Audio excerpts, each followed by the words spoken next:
Morning. Welcome to moulding the concept. നമ്മളിന്ന് discuss ചെയ്യാൻ പോകുന്നത് ഫിനാൻഷ്യൽ മാർക്കറ്റ് ആൻഡ് ഓപ്പറേഷൻ എന്ന് പറയുന്ന സബ്ജക്റ്റിനെ കുറിച്ചാണ്. തേർഡ് സെമിസ്റ്ററിൽ വരുന്ന ഒരു പേപ്പറാണ്, ബികോം ബേസ്ഡ് ആയിട്ടുള്ളൊരു പേപ്പറാണ്.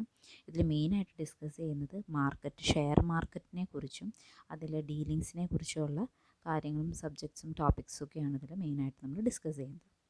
First module Indian financial system എന്ന് പറയുന്നതാണ്. നമ്മുടെ ഇന്ത്യ എന്ന് പറയുന്നത് ഇറ്റ്സ് എ ഡെവലപ്ഡ് കൺട്രി ആയിട്ട് മാറിക്കൊണ്ടിരിക്കുകയാണ്. അപ്പോൾ ഇന്ത്യയിൽ അതിൻ്റേതായിട്ടുള്ള ഒരു ഫിനാൻഷ്യൽ സിസ്റ്റം ഉണ്ട്. ഇതിനെക്കുറിച്ചാണ് ഫസ്റ്റ് മൊഡ്യൂളിൽ നമ്മൾ ഡിസ്കസ് ചെയ്യുന്നത്. First of all, financial system എന്താണ് എന്നറിയണം. It refers a set of activities which facilitate transfer of resources from savers to borrowers. Fund transfer ചെയ്യാണ്. എങ്ങനെ? സേവേഴ്സിൽ നിന്നും ബോറോവേഴ്സിൻ്റെ കയ്യിലേക്ക് ഫണ്ട് ട്രാൻസ്ഫർ ചെയ്യുന്ന ഒരു ഫെസിലിറ്റീനെയാണ്, ഒരു സിസ്റ്റത്തിനെയാണ് ഫിനാൻഷ്യൽ സിസ്റ്റം എന്ന് പറയുന്നത്. ഇനി സേവേഴ്സ് ആൻഡ് ബോറോവേഴ്സ് എന്ന് പറഞ്ഞാൽ സെല്ലേഴ്സ് ആൻഡ് ബയേഴ്സ് എന്ന് പറയുന്ന കാറ്റഗറിയിൽ പെടുന്നവരാണ്. അപ്പോൾ അവർ സാധനങ്ങൾ വാങ്ങിക്കുന്നു. നമ്മൾ മാർക്കറ്റ് എന്ന് പറയുമ്പോൾ എന്താണ്, ഗുഡ്സ് ആൻഡ് സർവീസസ് ആയിരിക്കും. അപ്പോൾ ഇതിലെന്ന് പറഞ്ഞാൽ ഫിനാൻഷ്യൽ സിസ്റ്റം എന്ന് പറഞ്ഞാൽ ഫിനാൻഷ്യൽ പരമായിട്ടുള്ള ഡീലിങ്സ് മാത്രമായിരിക്കും ഇതിൽ ചെയ്യുന്നത്. അതുകൊണ്ടാണ് പറയുന്നത് എന്താണ്, it is considered as A activities, set of activities, group of activities, buying, selling or booking that shares, അങ്ങനെ ഡിഫറെൻറ്റ് ടൈപ്സ് ഓഫ് ആക്ടിവിറ്റീസ് ഉണ്ട്. അതുകൊണ്ട് തന്നെ എന്താണ്, സെറ്റ് ഓഫ് ആക്ടിവിറ്റീസ് എന്നാണ് ഇതിനെ കൺസിഡർ ചെയ്യുന്നത്. ദെൻ ഇനി മെയിനായിട്ട് ഇതിൽ പറയുന്നുണ്ട് എന്താണ്, ട്രാൻസ്ഫർ ഓഫ് റിസോഴ്സസ് ആണ് ട്രാൻസ്ഫർ ചെയ്യുന്നത്. അതായത് അത് ഇൻസ്ട്രുമെൻറ്റ്സോ ഡോക്യുമെൻറ്റ്സോ അങ്ങനെയുള്ള രീതിയിലായിരിക്കും അത് ട്രാൻസ്ഫർ ചെയ്യുന്നത്.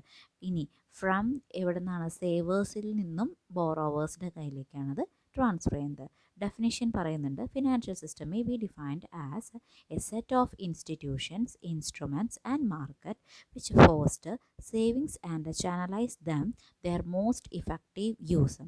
ഇനീഷ്യൽ സിറ്റുവേഷനിൽ നമ്മൾ ഇൻവെസ്റ്റ്മെൻറ്റ്സ് ഒക്കെ ഉണ്ട്, ബാങ്കിങ് ഇൻവെസ്റ്റ്മെൻറ്റ്സ് ഒക്കെയാണ് സാധാരണഗതിയിൽ കണ്ടുവരുന്നത്. പക്ഷേ അതിൽ നിന്ന് മാറി ഇപ്പോൾ ഇതിലേക്ക് മാറുന്നുണ്ട്. നമ്മുടെ ഇൻവെസ്റ്റ്മെൻറ്റ് എന്ന് പറയുന്നത് ഷെയറിലേക്കും മ്യൂച്വൽ ഫണ്ടിലേക്കും ആ രീതിയിലേക്ക് അഡ്വാൻസ്ഡ് ആവുന്നുണ്ട്. വൈ? ബിക്കോസ് എന്ന് ചോദിച്ചാൽ അതിൻ്റെ മെയിൻ റീസൺ എന്ന് പറയുന്നത് സേവിങ് ഹാബിറ്റ്സ് ഇംപ്രൂവ് ചെയ്യുക, റിട്ടേൺ കൂടുതൽ കിട്ടാൻ വേണ്ടിയിട്ടാണ് അങ്ങനെയുള്ളൊരു സിസ്റ്റത്തിലേക്ക് നമ്മൾ അങ്ങനെയുള്ള സിസ്റ്റത്തെ നമ്മൾ അഡോപ്റ്റ് ചെയ്യാൻ കാരണം. അപ്പോൾ ഫിനാൻഷ്യൽ സിസ്റ്റം എന്ന് പറയുന്നത് സെറ്റ് ഓഫ് ഇൻസ്റ്റിറ്റ്യൂഷൻസ് ഉണ്ട്, നമ്പർ ഓഫ് ഇൻസ്റ്റിറ്റ്യൂഷൻസ് ഉണ്ട്, ഇൻസ്ട്രുമെൻറ്റ്സ് ഉണ്ട്, മാർക്കറ്റ്സ് ഉണ്ട്. അത് എല്ലാം തന്നെ എന്തിനു വേണ്ടിയിട്ടാണ്? സേവിങ്സിനും അതോടൊപ്പം തന്നെ ആ സേവ് ചെയ്ത എമൗണ്ട് പ്രോപ്പർ വേയിൽ യൂസ് ചെയ്യുക എന്നുള്ള ലക്ഷ്യത്തോട് കൂടിയിട്ടാണ് ആ പോയിൻ്റ് പറയുന്നത്. അപ്പോൾ ഇതാണ് ഫിനാൻഷ്യൽ സിസ്റ്റത്തിൻ്റെ ഡെഫിനിഷൻ ആയിട്ട് വരുന്നത്. ഇനി നമ്മൾ അടുത്തത് നോക്കുമ്പോൾ ഫീച്ചേഴ്സ് ഓഫ് എ ഫിനാൻഷ്യൽ സിസ്റ്റമാണ്. First point, organised and unorganised financial market are there. In A financial system different types of systems is there, organised and unorganised, recognised and unrecognised. Second point, regulate transaction between various economic units. നമ്മൾ instruments purchase ചെയ്യുമ്പോൾ അതെപ്പോഴും എന്താണ്, unit ബേസിലൊക്കെ ആയിരിക്കും നമുക്ക് എന്താണ് transfer ചെയ്യുക. ഇപ്പം ഷെയർസൊക്കെ ആണെങ്കിൽ നമ്പർ പറയും, അതല്ലെങ്കിൽ പോർട്ട്ഫോളിയോസ് ആണെങ്കിൽ അത് ഗ്രൂപ്പ് ഓഫ് ഷെയർസിൻ്റെ ബഞ്ചാണെന്നുണ്ടെങ്കിൽ നമ്മൾ അതിനെ എങ്ങനെ കൺസിഡർ ചെയ്യും, യൂണിറ്റ് വൈസിൽ റെപ്രസെൻറ്റേറ്റ് ചെയ്യും. മ്യൂച്വൽ ഫണ്ട്സ് ഒക്കെ ആണെങ്കിലും നമ്മൾ അങ്ങനെയാണ് കണക്കാക്കുന്നത്. പിന്നീട് പറയുന്നത്, financial system provide all linkage between depositors and investors. അവർ ഇൻവെസ്റ്റേഴ്സിനെയും ഡെപ്പോസിറ്റേഴ്സിൻ്റെയും ഒരു ലിങ്കേജ് ആയിട്ട് എന്ത് ആക്ട് ചെയ്യുന്നുണ്ട്? ഫിനാൻഷ്യൽ സിസ്റ്റം ആക്ട് ചെയ്യുന്നുണ്ട്. Financial system act as a linkage between the depositors and the investors. It promote efficient allocation of a financial resources. എങ്ങനെയാണ് resources allocate ചെയ്യേണ്ടത്? പ്രോപ്പർ പ്ലാനിങ്ങോട് കൂടിയിട്ടായിരിക്കും എന്താണ് ഈ റിസോഴ്സസ് അലോക്കേറ്റ് ചെയ്യുന്നത്. നമ്മൾ പറഞ്ഞു, ബിസിനസ് ഓർഗനൈസേഷനെ സംബന്ധിച്ചിടത്തോളം ഫണ്ട് എന്ന് പറയുന്നത് എന്തുമാത്രം ഇമ്പോർട്ടൻ്റ് ആണെന്ന് നമുക്കറിയാം. ആ ഫണ്ട് പ്രോപ്പർ രീതിയിൽ നമ്മൾ ഇൻവെസ്റ്റ് ചെയ്യുന്നതിലാണ് നമ്മുടെ കഴിവിരിക്കുന്നത്. അതാണ് പറയുന്നത് എന്താണ്, allocation of a financial resource. നല്ല രീതിയിൽ ഇൻവെസ്റ്റ് ചെയ്യുക, ഡെപ്പോസിറ്റ് ചെയ്യുകയാണെന്നുണ്ടെങ്കിലും എന്താണ് അതിൽ റിട്ടേൺ കൂടുതൽ കിട്ടുന്ന രീതിയിൽ ഇൻവെസ്റ്റ് ചെയ്യാനായിട്ട് താല്പര്യം കാണിക്കുന്നു. നെക്സ്റ്റ് പറയുന്നത് ടു പ്രൊമോട്ട് ഇക്കണോമിക് ഡെവലപ്മെൻറ്റ്, സാമ്പത്തിക വളർച്ചയ്ക്ക് ഇത് കാരണമാകുന്നുണ്ട്. നമ്മളെപ്പോഴും ഇന്ത്യ എന്ന് പറയുന്നത് ഒരു ഡെവലപ്ഡ് കൺട്രിയാണ്. We are focusing for developing country ആയിട്ട് മാറാനാണ് ശ്രദ്ധിക്കുന്നത്. അതുകൊണ്ട് തന്നെ ഈ തരത്തിലുള്ള ഏർണിങ്സ് എന്തിനു പറയുന്നത് ഏതിനെ കൂടി ഹെൽപ്പ് ചെയ്യുന്നുണ്ട്, ഇക്കണോമിക് ഡെവലപ്മെൻറ്റും കൂടി സഹായിക്കുന്നുണ്ട്. It facilitate expansion of a financial market. നമ്മൾ കൂടുതലായിട്ടുള്ള ഷെയർസ് വാങ്ങിക്കലും മ്യൂച്വൽ ഫണ്ട്സ് വാങ്ങിക്കുകയും അങ്ങനെ കൂടുമ്പോൾ ഓട്ടോമാറ്റിക്കലി ഫിനാൻഷ്യൽ മാർക്കറ്റ് അപ്ഗ്രേഡ് ചെയ്യാനായിട്ടും ഇത് സഹായിക്കുന്നുണ്ട്. അപ്പോൾ ഇത്രയാണ് ഫീച്ചേഴ്സ് ഓഫ് ഫിനാൻഷ്യൽ സിസ്റ്റമായിട്ട് വരുന്നത്. നെക്സ്റ്റ് പറയുന്നത് role and functions of a financial സിസ്റ്റമാണ്. എന്തെല്ലാം റോളാണ് ഫിനാൻഷ്യൽ സിസ്റ്റത്തിൽ വരുന്നത്? മൊബിലൈസേഷൻ ഓഫ് സേവിങ്, നമ്മൾ നേരത്തെ പറഞ്ഞു സേവിങ് ഹാബിറ്റ്സ് ഇൻക്രീസ് ചെയ്യുന്നു എന്ന് പറഞ്ഞതുപോലെ തന്നെയാണ് മൊബിലൈസേഷൻ ഓഫ് സേവിങ്സ് ഇംപ്രൂവ് ചെയ്യാനായിട്ട് സാധിക്കുന്നുണ്ട്. നെക്സ്റ്റ് പറയുന്നത് realisation of allocated old savings. Reallocation എന്ന് പറയുന്നത് നമ്മൾ പണ്ടൊക്കെ ബാങ്കിലാണ് ഡെപ്പോസിറ്റ് ചെയ്തിരുന്നത് അല്ലേ, പക്ഷേ ആ ഒരു ബാങ്കിൻ്റെ സിസ്റ്റവും റേറ്റ് ഓഫ് ഇൻട്രസ്റ്റ് കുറവും അങ്ങനെ വരുമ്പോൾ നമ്മൾ എന്ത് ചെയ്യുന്നുണ്ട്, നമ്മുടെ ഇൻവെസ്റ്റ്മെൻറ്റ് വേറെ ഏതെങ്കിലും രീതിയിലേക്ക് മാറ്റാനായിട്ട് നമ്മൾ താല്പര്യം കാണിക്കും. അപ്പോൾ ഡെപ്പോസിറ്റ്സ് ഒക്കെ ആണെന്നുണ്ടെങ്കിൽ അതിൻ്റെ മെച്യൂരിറ്റി പീരീഡ് കഴിയുമ്പോൾ നമ്മൾ എന്തിലേക്ക് ട്രാൻസ്ഫർ ചെയ്യുന്നുണ്ട്, നമ്മൾ വീണ്ടും ഒരു പുതിയ മെത്തേഡിലേക്ക് മാറ്റുന്നുണ്ട്. അതാണ് പറയുന്നത് ഓൾഡ് സേവിങ്സിനെ റീ അലോക്കേഷൻ എന്ന് പറയുന്നത് ഏതിൽ നടത്തുന്നുണ്ട്, അല്ലെങ്കിൽ ഇതിൻ്റെ റോളായിട്ട് നമ്മൾ കണക്കാക്കുന്നുണ്ട്. അടുത്ത point organisation of A payment and A settlement system. അതായത് പേയ്മെൻറ്റ് ആൻഡ് സെറ്റിൽമെൻറ്റ് നമ്മൾ പറഞ്ഞു, നമ്മളൊരു ഷെയർസ് പർച്ചേസ് ചെയ്യുമ്പോഴും അതേപോലെ തന്നെ അത് നമ്മൾ കളക്ട് ചെയ്യുമ്പോഴും ഒക്കെ എന്താണ് സെറ്റിൽമെൻറ്റ് എന്ന് പറയുന്നത് വളരെ ഇമ്പോർട്ടൻ്റ് ആയിട്ടാണ് കൺസിഡർ ചെയ്യുന്നത്. അപ്പോൾ ഓർഗനൈസേഷനുമായിട്ടുള്ള ഒരു ഡീലിങ്സ് അല്ലെങ്കിൽ ഒരു പ്രോപ്പർ വേ കമ്മ്യൂണിക്കേഷൻ ഇതൊക്കെ ഏതിന് സാധ്യമാകുന്നുണ്ട്, ഈ പറയുന്ന ഇൻസ്ട്രുമെൻറ്റ്സ് പർച്ചേസ് ചെയ്യുമ്പോൾ. അപ്പോൾ അത് എന്തിൻ്റെ ഭാഗമായിട്ട് വരുന്നുണ്ട്, ഫിനാൻഷ്യൽ സിസ്റ്റത്തിൻ്റെ ഭാഗമായിട്ട് വരുന്നുണ്ട്. Provision of a liquidity. നമുക്കറിയാം ലിക്വിഡിറ്റി എന്ന് പറഞ്ഞാൽ എന്താണ്, liquidity means it can be easily converted into ക്യാഷായി മാറ്റാൻ എളുപ്പം സാധിക്കുന്ന തരത്തിലുള്ള ഇൻസ്ട്രുമെൻറ്റ്സ്. അതും ഏതിലുണ്ട്, ഈ പറയുന്ന ഫിനാൻഷ്യൽ സിസ്റ്റത്തിൽ നമ്മൾ ഫോക്കസ് ചെയ്യുന്നുണ്ട്. നെക്സ്റ്റ് പറയുന്നത് provision of good corporate governance guide lines. Government നമ്മുടെ എല്ലാ സ്ഥാപനത്തിൻ്റെയും നമ്മളെല്ലാത്തിൻ്റെയും ബാക്ക് ബോൺ എന്ന് പറയുന്നത് നമ്മുടെ ഗവൺമെൻറ്റാണ്. അപ്പോൾ ഗവൺമെൻറ്റിൻ്റെ കോർപ്പറേഷൻ അല്ലെങ്കിൽ കോർഡിനേഷൻ, ഗുഡ് പെർഫോമൻസ് ആണെങ്കിൽ അവരുടെ ഒരു പ്രൊമോഷൻ, ഇതെല്ലാം ഏതിൻ്റെ ഭാഗമായിട്ട് വരുന്നുണ്ട്, ഈ ഫിനാൻഷ്യൽ സിസ്റ്റത്തിൻ്റെ ഭാഗമായിട്ട് വരുന്നുണ്ട്. അപ്പോൾ ഗവൺമെൻറ് ഇഷ്യൂ ചെയ്യുന്ന sometimes government issues bonds and all. അപ്പോൾ അതെന്ന് പറയുന്നത് എപ്പോഴും എന്താണ്, ജനങ്ങൾക്ക് ഫേവറേറ്റുള്ള രീതിയിലാണ്, സെക്യൂർഡാണ്, ഫുള്ളി സെക്യൂർഡ് ആയിട്ടുള്ള തരത്തിലുള്ള ലോൺസ് ഒക്കെ ആയിരിക്കും ഗവൺമെൻറ്റിൻ്റെ ഭാഗത്ത് നിന്ന് ഇഷ്യൂ ചെയ്യുന്നത്. അപ്പോൾ അതും നമുക്ക് എന്തിനെ ഹെൽപ്പ് ചെയ്യുന്നുണ്ട്, ഫിനാൻഷ്യൽ സിസ്റ്റത്തിനെ അപ്ഗ്രേഡ് ചെയ്യാനായിട്ട് സഹായിക്കുന്നു. അടുത്തത് ജനറേഷൻ ഓഫ് ഇൻഫോർമേഷൻ. പുതിയ ഇൻഫോർമേഷൻസ് നമുക്ക് പാസ് ചെയ്യാനായിട്ട് അല്ലെങ്കിൽ പുതിയ ഷെയർസ് ഇഷ്യൂ ചെയ്യുമ്പോൾ അതിൻ്റെ ഡീറ്റെയിൽസ് ഒക്കെ പറയാനായിട്ട് ഈ ഫിനാൻഷ്യൽ സിസ്റ്റം നമ്മളെ സഹായിക്കുന്നുണ്ട്. Creation of innovative schemes. പുതിയ സ്കീംസുകൾ എന്തൊക്കെയാണ് മാർക്കറ്റിൽ ചേഞ്ചസ് വരുന്നത്, അതിനനുസരിച്ചുള്ള പുതിയ സ്കീംസുകൾ ഏതൊക്കെയാണ് എന്നറിയാൻ സഹായിക്കുന്നു. Encourage the investment. നിലവിലുള്ള ഇൻവെസ്റ്റ്മെൻറ്റിനെ ബൂസ്റ്റ് ചെയ്യാനായിട്ട് സഹായിക്കുന്നുണ്ട്. Facilitate judicious allocation. പ്രോപ്പറായിട്ട് ഫണ്ട് അലോക്കേഷനും ഏത് സഹായിക്കുന്നുണ്ട്, ഫിനാൻഷ്യൽ സിസ്റ്റം സഹായിക്കുന്നുണ്ട് എന്നാണ് പറയുന്നത്. അടുത്തത് നമ്മൾ പോകുന്നത് structure or components of A Indian financial system. ഇത് വളരെ ഇമ്പോർട്ടൻ്റ് ആണ് ഈ ചാപ്റ്ററിനെ സംബന്ധിച്ചിടത്തോളം, അല്ലെങ്കിൽ ഈ സബ്ജക്റ്റിനെ സംബന്ധിച്ചിടത്തോളം ഒരു ഇമ്പോർട്ടൻ്റ് ആയിട്ടുള്ള ഒരു ഭാഗമായിട്ടാണ് ഈ കമ്പോണൻസ് ഓഫ് ഇന്ത്യൻ ഫിനാൻഷ്യൽ സിസ്റ്റത്തിനെ കൺസിഡർ ചെയ്യുന്നത്. In components of Indian financial system we can divided into 4, that is financial institutions, financial market, financial instruments and financial services. ഈ 4 ഘടകങ്ങളായിട്ടാണ് ഇതിനെ നമ്മൾ ഡിവൈഡ് ചെയ്യുന്നത്.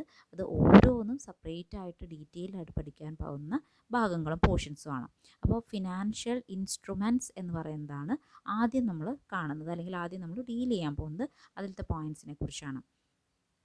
ഫിനാൻഷ്യൽ ഇൻസ്റ്റിറ്റ്യൂഷൻസ് എന്ന് പറയുന്നത് institutions and organisation that mobilise savings and provide finance or credit to individuals and organisations. Finance എന്ന് പറയുമ്പോൾ നമുക്കറിയാം fund അല്ലേ. ഇൻസ്റ്റിറ്റ്യൂഷൻസ് എന്ന് പറഞ്ഞാൽ എന്താ, ഫണ്ട് പ്രൊവൈഡ് ചെയ്യുന്ന സ്ഥാപനങ്ങളാണ്. അത് എങ്ങനെയായിരിക്കണം, അവർ മെയിനായിട്ടും സേവിങ് ഹാബിറ്റ്സ് പ്രൊമോട്ട് ചെയ്യാൻ വേണ്ടിയിട്ടും അതോടൊപ്പം തന്നെ എന്താണ്, ഫിനാൻസോ ക്രെഡിറ്റോ ആർക്കെങ്കിലും കടമായിട്ട് ഫണ്ട് ആവശ്യമുണ്ടോ, ഇൻഡിവിജ്വൽസിന് ആവശ്യമുണ്ടോ, അല്ലെങ്കിൽ ഓർഗനൈസേഷന് ആവശ്യമുണ്ടോ, അത് പ്രൊവൈഡ് ചെയ്യുക എന്നുള്ളതാണ് ഫിനാൻഷ്യൽ ഇൻസ്റ്റിറ്റ്യൂഷൻ്റെ പ്രത്യേകതയായിട്ട് പറയുന്നത്. അപ്പോൾ ഇത് may be the organised financial institution ആയിരിക്കാം, അതല്ലെങ്കിൽ അൺഓർഗനൈസ്ഡ് ഫിനാൻഷ്യൽ ഇൻസ്റ്റിറ്റ്യൂഷൻ ആയിരിക്കാം.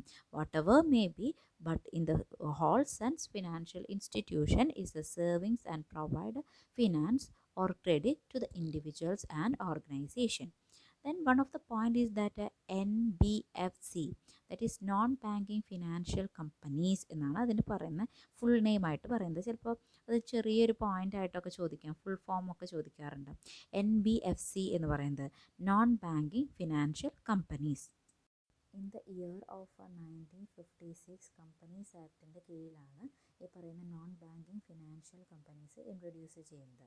ഇതിൽ പറയുന്നുണ്ട് business of loans and advances, leasing, hire purchasing, insurance business, chitty business, ഇതിനെല്ലാം ഫണ്ട് പ്രൊവൈഡ് ചെയ്യുന്നുണ്ട്. പക്ഷേ it is not accept demand deposit and issue of cheques. Demand ഡെപ്പോസിറ്റിനെയോ അല്ലെങ്കിൽ ഇഷ്യൂ ചെക്സിനെയൊന്നും പ്രൊമോട്ട് ചെയ്യുന്നില്ല എന്നുള്ളതാണ് ഈ പറയുന്ന നോൺ ബാങ്കിങ് ഫിനാൻഷ്യൽ കമ്പനീസിൻ്റെ പ്രത്യേകതയായിട്ട് പറയുന്നത്. അടുത്തതാണ് ഫിനാൻഷ്യൽ മാർക്കറ്റ് എന്ന് പറയുന്ന ഒരു category. Financial market is A market four creation and expansion in financial assets. ഇനി മാർക്കറ്റ് എന്ന് പറയുമ്പോൾ നമ്മുടെ മെയിൻ എയിം, നമ്മുടെ മനസ്സിൽ വരുന്നത് ഒരു സാധനങ്ങളൊക്കെ വാങ്ങിക്കാനുള്ള സ്ഥലമാണ്. പക്ഷേ ഫിനാൻഷ്യൽ മാർക്കറ്റ് എന്ന് പറയുന്നത് something difference from that other markets. That is financial instruments വാങ്ങുകയും വിൽക്കുകയും ചെയ്യുന്ന സ്ഥലമാണ്. ഇനി ഫിനാൻഷ്യൽ മാർക്കറ്റ് എന്ന് പറയുമ്പോൾ മെയിനായിട്ടും ഈ പറയുന്ന മാർക്കറ്റിൽ രണ്ട് കാറ്റഗറീസ്, രണ്ട് ആക്ടേഴ്സാണ് ഉള്ളത്. അതായത് ബുൾ ആൻഡ് ബയർ. നിങ്ങൾക്ക് പടത്തിൽ തന്നെ നോക്കിക്കഴിഞ്ഞാൽ മനസ്സിലാവും, ബുൾ ആൻഡ് ബയർ. ഇനി ഈ ബുള്ളും ബയറും ഓരോ പൊസിഷനെയാണ് റെപ്രസെൻറ്റേറ്റ് ചെയ്യുന്നത്. ബുള്ളിനെ നമുക്ക് കാണുമ്പോൾ തന്നെ അറിയാം, കുതിച്ചു പായുന്ന ഒരു മൂവ്മെൻ്റ് ആണ് അല്ലേ. അപ്പോൾ അത് എന്തിനെ റെപ്രസെൻറ്റേറ്റ് ചെയ്യുന്നു എന്ന് ചോദിച്ചാൽ ഷെയറിൻ്റെ ഹൈക്കിനെ റെപ്രസെൻറ്റേറ്റ് ചെയ്യാനായിട്ടാണ് ബുൾ ഈഷ് ട്രെൻഡ് നമ്മൾ കാണിക്കുന്നത്. അതായത് ഷെയറിൻ്റെ മൂവ്മെൻറ്റ് അപ്വേർഡ് ഡയറക്ഷനിലാണ്. ബാരിഷ് ട്രെൻഡ് എന്ന് പറഞ്ഞാൽ ബയർ സാധാരണ സ്ലോലി മൂവ്മെൻറ്റ് ചെയ്യുന്ന ഒരു ആനിമലാണ്. അപ്പോൾ അതുകൊണ്ട് തന്നെ എന്താണ്, നമ്മുടെ ലോസിലേക്ക് നമ്മൾ താഴേക്ക് പോകുന്നതിനെ റെപ്രസെൻറ്റേറ്റ് ചെയ്യുകയാണ്. അതായത് ഷെയറിൻ്റെ പൊസിഷൻ ലോ ലെവലിലേക്ക് മൂവ് ചെയ്യുന്നു എന്നുള്ളതിനെ റെപ്രസെൻറ്റേറ്റ് ചെയ്യാനാണ് ബാരിഷ് ട്രെൻഡ്. അപ്പോൾ ഫിനാൻഷ്യൽ മാർക്കറ്റിലെ രണ്ട് മെയിൻ കഥാപാത്രങ്ങളാണ് ഈ പറയുന്ന bull and buyer. Next point, financial instruments. Financial ഇൻസ്ട്രുമെൻറ്റ്സും ഫിനാൻഷ്യൽ മാർക്കറ്റും തമ്മിൽ ഐറ്റംസ് സെയിം തന്നെയാണ്. അപ്പോൾ എന്താണ് ഫിനാൻഷ്യൽ ഇൻസ്ട്രുമെൻറ്റ്സ് എന്ന് ചോദിച്ചാൽ documents that evidence the extent of a claim on the certain stream of income or particular asset or ഇൻകത്തിൻ്റെ ഒരു സ്ട്രീമിൻ്റെ കാറ്റഗറി ആയിട്ടാണ് ഇൻസ്ട്രുമെൻറ്റ്സിനെ കൺസിഡർ ചെയ്യുന്നത്. ഇനി അടുത്തത് ലാസ്റ്റ് കാറ്റഗറിയാണ് ഫിനാൻഷ്യൽ സർവീസസ് എന്ന് പറയുന്നത്. Financial services are activities and benefits considered for the money or money's worth. അതായത് മെയിനായിട്ടും കൺസേൺ ചെയ്യുന്നത് പണവും പണത്തോട് ബന്ധപ്പെട്ട രീതിയിലുള്ള സർവീസസിനെയാണ് ഈ പറയുന്ന ഫിനാൻഷ്യൽ സർവീസസിൻ്റെ കാറ്റഗറിയിൽ നമ്മൾ മെയിനായിട്ട് കൺസിഡർ ചെയ്യുന്നത്. അപ്പോൾ ഈ പറയുന്ന ഫിനാൻഷ്യൽ സർവീസസും ഫിനാൻഷ്യൽ ഇൻസ്ട്രുമെൻറ്റ്സും ഫിനാൻഷ്യൽ മാർക്കറ്റും ഫിനാൻഷ്യൽ ഇൻസ്റ്റിറ്റ്യൂഷൻസും ഇതെല്ലാം കൂടി ചേരുന്നതാണ് ഇന്ത്യൻ ഫിനാൻഷ്യൽ സിസ്റ്റം എന്ന് പറയുന്നത്. Next, classification of financial market. Financial സിസ്റ്റത്തിൽ ഇമ്പോർട്ടൻ്റ് ആയിട്ടുള്ള ഒരു വിങ് ആണ് ഫിനാൻഷ്യൽ മാർക്കറ്റ് എന്ന് പറയുന്നത്. രണ്ടായിട്ട് ആദ്യം തന്നെ ഫിനാൻഷ്യൽ മാർക്കറ്റിനെ ഡിവൈഡ് ചെയ്യുന്നുണ്ട്, organised market and unorganised market. Organised market എന്ന് പറയുന്ന കാറ്റഗറിയിൽ വരുന്നത് capital market and money market എന്ന് പറയുന്ന രണ്ട് സ്ട്രീമിംഗ് ആയിട്ടാണ്. Capital market and money market. Capital മാർക്കറ്റിൽ തന്നെ വീണ്ടും സബ് ഡിവിഷൻ പറയുന്നുണ്ട്, primary market and secondary market എന്ന് പറയുന്നത്. Money market different types of ഇൻസ്ട്രുമെൻറ്റ്സിൻ്റെ ഒരു കാറ്റഗറിയാണ്. ഇനി അതിനും ഉപരിയായി നമുക്ക് നോക്കാനുള്ളത് അൺഓർഗനൈസ്ഡ് മാർക്കറ്റ്. അൺഓർഗനൈസ്ഡ് മാർക്കറ്റ് എന്ന് പറയുമ്പോൾ അതിന് റെക്കഗ്നീഷൻ ഒന്നുമില്ലാതെ സ്ഥാപനങ്ങൾ ഇൻട്രൊഡ്യൂസ് ചെയ്യുന്നതിനെയാണ്, അല്ലെങ്കിൽ അവിടെ ഇൻവെസ്റ്റ്മെൻറ്റ് നടത്തുന്നതിനെയാണ് അൺഓർഗനൈസ്ഡ് മാർക്കറ്റ് എന്ന് പറയുന്നത്. ഇത് മെയിനായിട്ടും എന്താണ്, ഇതിന് ലോക്കൽ ബാങ്കേഴ്സോ അങ്ങനെയുള്ള കാറ്റഗറിയിൽ മാത്രമായിരിക്കും ഇത് കാണപ്പെടുന്നത്.